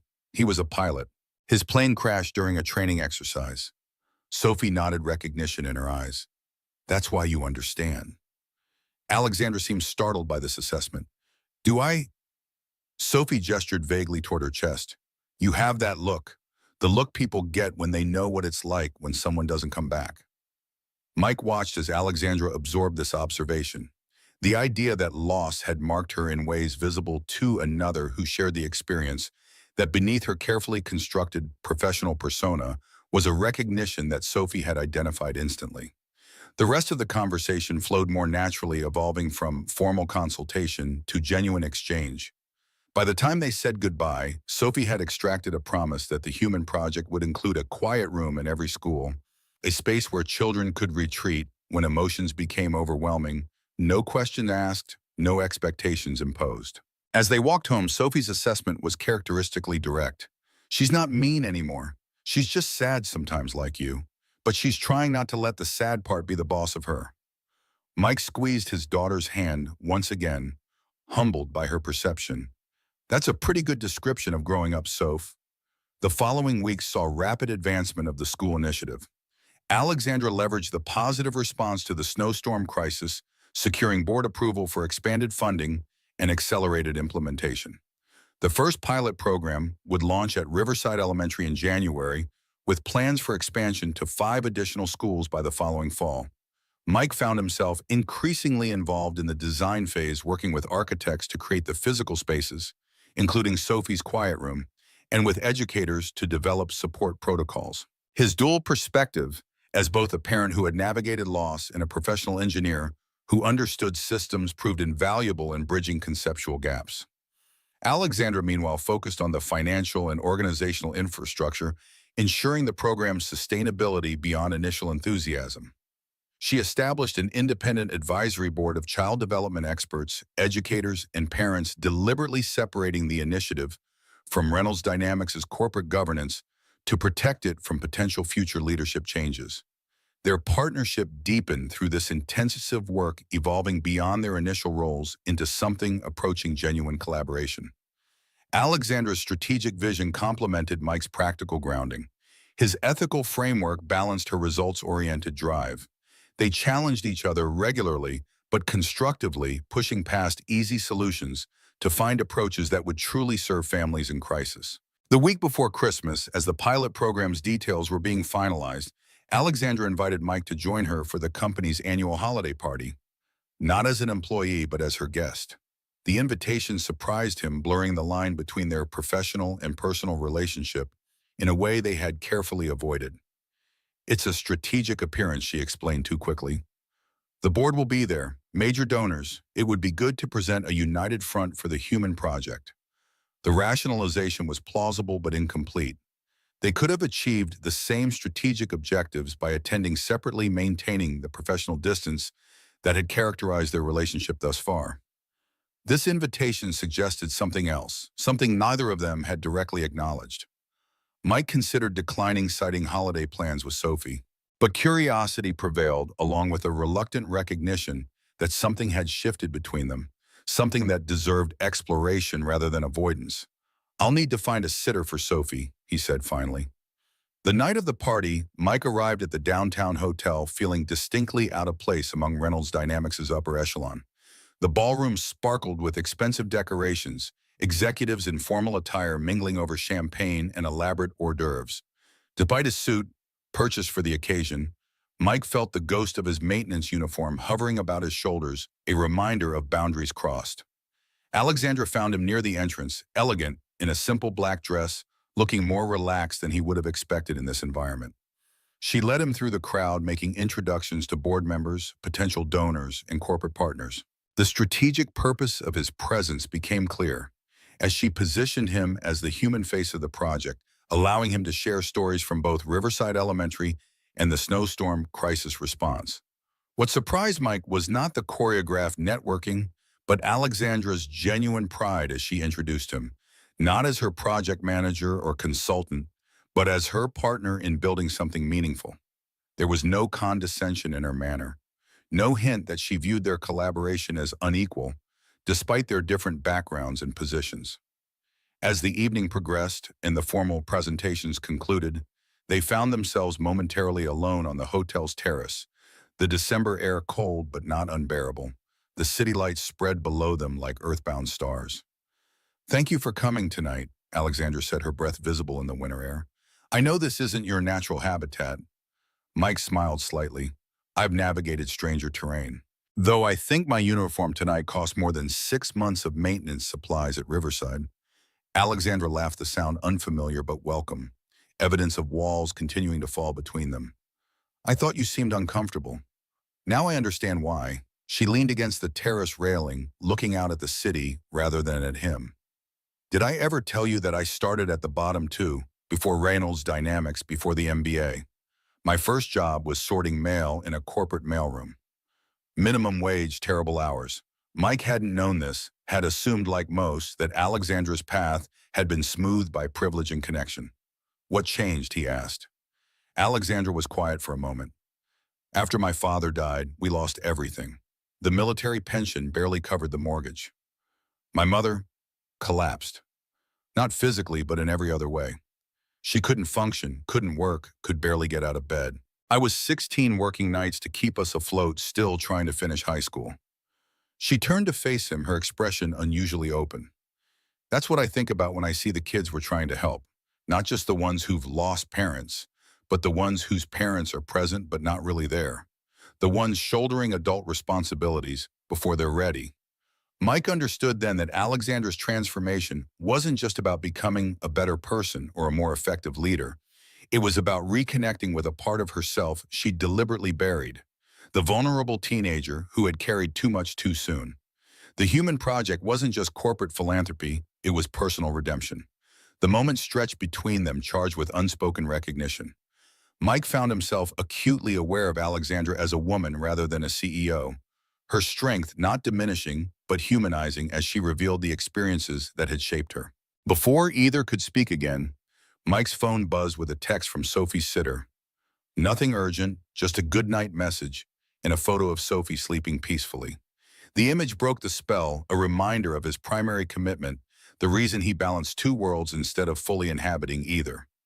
Alexandra glanced at the message, then nodded with understanding that required no explanation. We should go back inside. You have presentations tomorrow, and it's getting late. The moment passed, but its impact lingered. Something had changed in their relationship. Not dramatically, not irrevocably, but significantly. A door had opened, revealing possibilities neither had anticipated when they first crossed paths in that conference room months ago. The following week brought the final preparations for the January launch of the school initiative. Mike divided his time between Riverside Elementary, where spaces were being renovated according to the program designs, and Reynolds Dynamics, where administrative systems were being finalized. The pace was intense but purposeful. Everyone involved energized by the imminent realization of months of planning. 2 days before Christmas, as Mike supervised the installation of furniture in what would become Sophie's quiet room at Riverside, he received an unexpected visit from Alexandra. She had been scheduled to attend board meetings all day, yet here she was, inspecting the space with critical attention to detail. This room needs something, she declared, running her hand along the freshly painted wall. It's too institutional. Mike had to agree. Despite their efforts to create a welcoming environment, the room retained a certain sterility, functional but not comforting, lacking the warmth necessary for its intended purpose. Alexandra pulled out her phone, scrolling through images, before showing him a photograph of a small wooden cabinet, beautifully crafted with simple lines and natural finish. What about something like this, she suggested, a place where kids could store personal items, things that make them feel safe, not assigned lockers, nothing with their names on them, just a space to leave something behind, knowing it will be there when they return. The insight surprised Mike, not the practical solution, which was sound, but the intuitive understanding of what children in crisis might need: continuity, security, a physical anchor in a world that felt unstable. It was exactly the kind of detail that Sophie might have identified, revealing how deeply Alexandra had absorbed their conversations. That's perfect, he agreed, but we'd need at least 20 of them, and that kind of craftsmanship isn't cheap. The budget for furnishings is already stretched. Alexandra waved away the concern. I know a furniture maker who owes me a favor. Consider it a personal donation. Before Mike could respond, his phone buzzed, a reminder that he needed to pick up Sophie from her last day of school before the holiday break. Alexandra noted his glance at the screen. Go, she urged. I'll finish up here. The installation team knows what to do. Mike hesitated, aware that leaving Alexandra to oversee the work represented another shift in their dynamic, a level of trust that extended beyond professional collaboration. But Sophie was waiting, and priorities were priorities. As he turned to leave, Alexandra called after him. We're having a small gathering at my place tomorrow evening, just a few people from the project team. Nothing formal. She hesitated, uncharacteristically uncertain. You and Sophie would be welcome, if you don't have other plans. The invitation hung in the air, its significance unmistakable. This wasn't a strategic appearance or a professional obligation. It was personal, an opening into Alexandra's private life, an extension of friendship, perhaps something more. I'll ask Sophie. Mike said, neither accepting nor declining until he had consulted the person whose opinion mattered most. That evening, as they decorated their small Christmas tree, Mike mentioned the invitation, casually watching for his daughter's reaction. To his surprise, Sophie was immediately enthusiastic. Can we go? Ms. Reynolds probably has a really big Christmas tree, and I want to see where she lives. Mike hesitated, trying to identify the source of his own reluctance. Was it concern about crossing boundaries? Fear of complicating a productive professional relationship? Or something more personal? Anxiety about opening a door that had remained firmly closed since Caroline's death? Do you think Mom would mind? Sophie asked, suddenly cutting to the heart of his unspoken concern with characteristic directness. Mike sat down on the sofa, patting the space beside him. Sophie climbed up, tucking herself against his side in a familiar gesture of comfort. Why do you ask that? Sophie considered the question seriously. Because sometimes when Ms. Reynolds calls you, you get that look. The same look you get when you find one of Mom's old photos that you forgot about. Like you're happy and sad at the same time. Mike was momentarily stunned by the observation, not just its accuracy, but the revelation that his daughter had been reading him so carefully all along.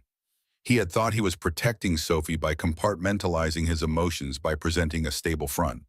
Instead, she had been quietly interpreting his unspoken signals, forming her own understanding of the complex adult world around her.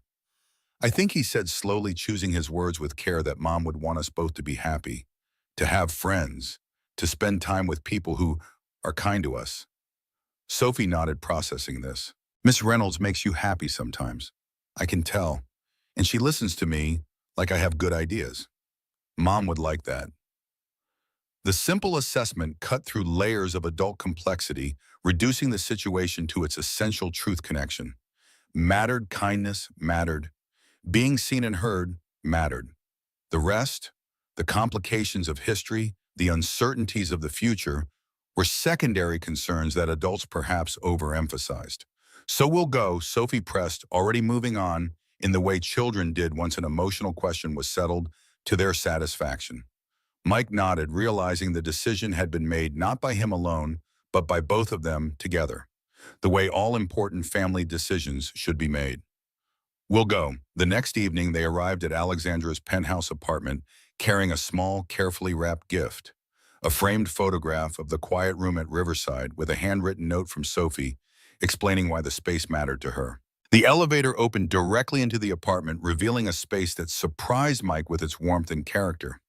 He had expected minimalist luxury, the stereotypical executive showplace designed to impress rather than comfort. Instead, they entered a home filled with books, artwork, and personal touches.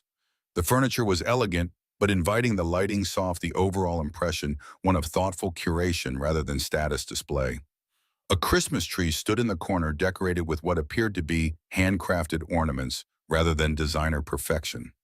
Alexandra greeted them at the door, dressed casually in slacks and a sweater. Her smile was genuine, with none of the careful calculation that sometimes characterized her professional expressions. "I'm so glad you could come," she said, kneeling slightly to address Sophie directly. "I've been looking forward to showing you something special." She led them through the living room, where a small group of people chatted comfortably. Mike recognized several members of the Human Project team and a few board members. To a side room that revealed her most closely guarded secret, Alexandra Reynolds was an artist.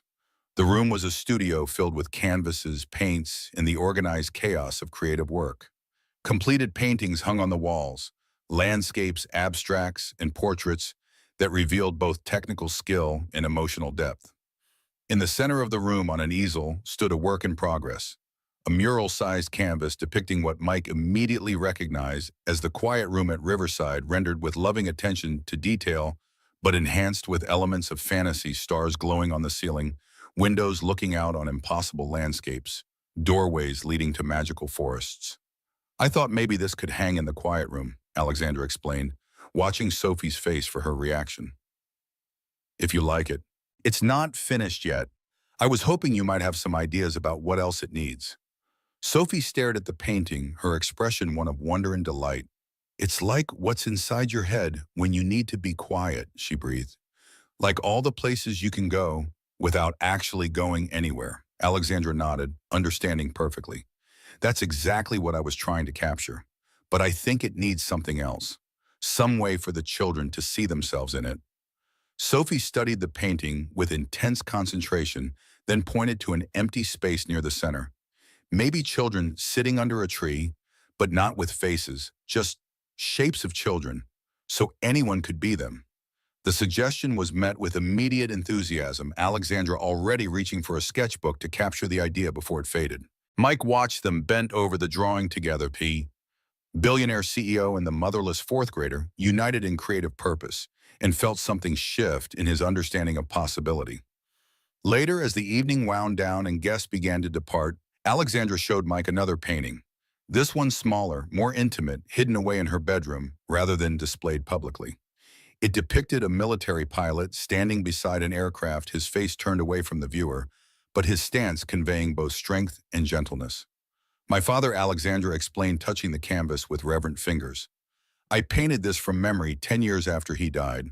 I couldn't bear to look at photographs for the longest time. They hurt too much. But eventually I needed to see him again, even if only through my own creation." Mike understood the impulse perfectly, the need to recreate what was lost, to make tangible what remained only in memory. He had done the same with stories about Caroline, carefully preserving her for Sophie through anecdotes and shared recollections. You never mentioned you were an artist, he said, studying the painting with new appreciation for both its technical execution and its emotional significance. Alexandra smiled faintly. I don't tell many people. It doesn't fit the image. The admission revealed how conscious she was of the persona she had crafted, the ruthless business titan, the Ice Queen, and how deliberately she had begun dismantling it piece by piece, revealing the complex human being beneath. Art is vulnerability, she continued. You have to be willing to show what you really see, what you really feel. I spent a long time hiding both. Mike thought about the contrast between the Alexandra who had publicly humiliated employees in the conference room and the woman who had knelt to comfort a frightened child during the snowstorm, who had listened with genuine interest to Sophie's ideas, who created beauty in private while building corporate empires in public. People weren't simple, weren't reducible to single traits or moments. They were collections of contradictions capable of both cruelty and kindness, selfishness and generosity, often within the same day. The first time we met, he recalled, you asked me how I stayed human after losing everything. I think you've been answering your own question all along. Alexandra considered this, her expression thoughtful. Maybe we're all just works in progress, she suggested, constantly being revised and never quite finished. The metaphor was apt, acknowledging both their individual journeys and the evolution of their relationship, from adversaries to colleagues to something not yet defined, but undeniably significant. From the living room came Sophie's laughter, bright and unself-conscious, as she showed one of the remaining guests how to make paper snowflakes. The sound drew their attention back to the present moment, to the real world beyond the private exchange of revelations. We should rejoin the party, Alexandra said, though she made no immediate move to do so, her eyes still holding Mike's in a question neither was ready to articulate.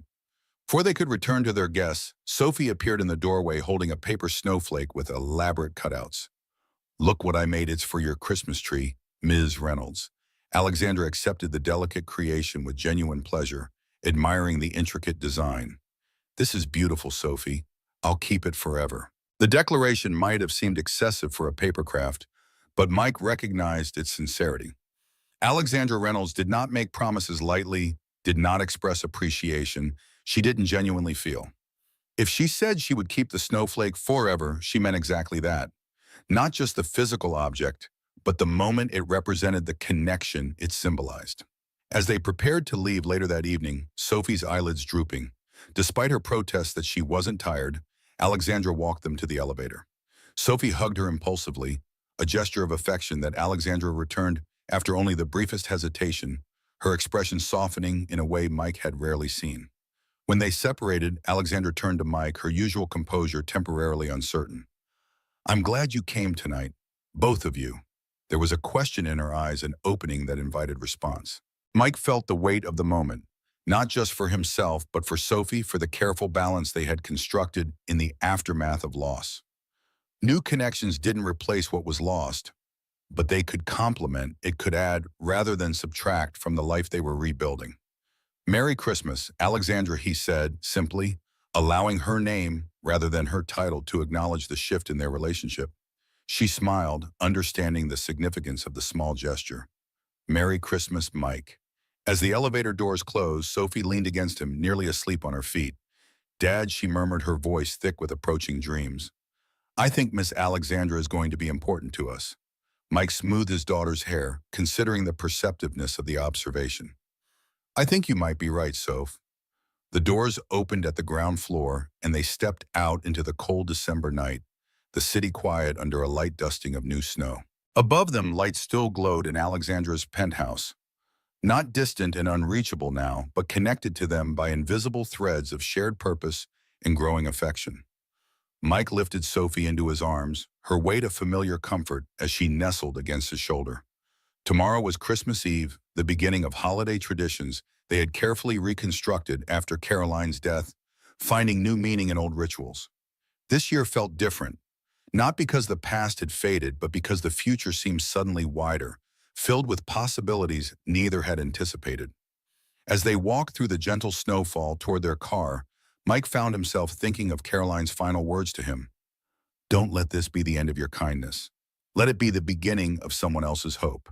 For years, he had interpreted this as a directive to help others to channel his grief into service. Now he wondered if there had been another layer to her wisdom, if she had been giving him permission to find new connections to allow others into the space she was leaving. Not as replacements, never that, but as continuations of a story that didn't end with loss. Sophie stirred against his shoulder, murmuring in half-sleep, "Dad, I think Mom would like Ms. Alexandra." They both know how to listen. The observation delivered from the threshold between wakefulness and dreams struck Mike with the force of revelation. Carolyn and Alexandra were fundamentally different women, yet Sophie had identified a core similarity: the capacity to truly hear others, to attend to needs spoken and unspoken. It was what had drawn him to Caroline all those years ago, and what had gradually, unexpectedly drawn him to Alexandra in recent months. "I think you're right, Soph," he whispered, not certain if she was still awake to hear him. "I think she would." As they drove home through the quiet streets, Christmas lights reflecting off the new snow, Mike felt a sense of completion, not of his journey which continued, but of a significant chapter within it. The Human Project would launch in January, bringing support to families like his own, transforming private pain into public purpose. Sophie was thriving, her resilience a daily miracle that humbled and inspired him. And he himself had found a connection he hadn't been looking for, hadn't believed possible after Caroline. The future remained unwritten, full of challenges and uncertainties.